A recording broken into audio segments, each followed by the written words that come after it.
നമുക്കിവൻ കമ്പിളി നാരങ്ങ, നിങ്ങൾക്കിവൻ ആരാ?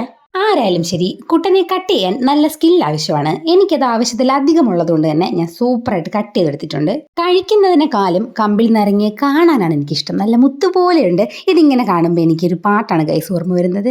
മുത്തമണിയേ പട്ടുത്തോളിയേ രത്തിനവും മുത്തിനവും ചേർന്ന് വന്ന ചിത്തിരമേ.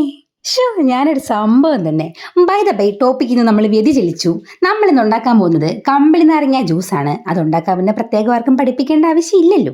അതുകൊണ്ട് നോം അങ്ങോട്ട് കരുതി ഒരു പാട്ടൊക്കെ പാടി ചില്ല് ചെയ്ത് നമുക്ക് ഈ ജ്യൂസ് എങ്ങനെ ഉണ്ടാക്കാമെന്ന്.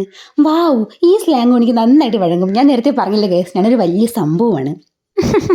നിങ്ങളതൊന്നും കാര്യമാക്കണ്ട. അല്ല, തൊട്ടു മുമ്പ് നിങ്ങൾ കണ്ടല്ലോ അല്ലേ, നമ്മുടെ വീട്ടിൽ സ്വർണ്ണ കരണ്ടിയൊക്കെ ഉണ്ടടേ. അപ്പോൾ എന്തായാലും നമ്മുടെ ജ്യൂസ് റെഡി ആയിട്ടുണ്ട്. നല്ല ടേസ്റ്റാണ് ഗൈസ്. അപ്പോൾ നിങ്ങൾ എന്തായാലും ട്രൈ ചെയ്ത് നോക്കൂ. ഇന്നത്തെ വീഡിയോ ഇത്രയേ ഉള്ളൂ. Okay, by.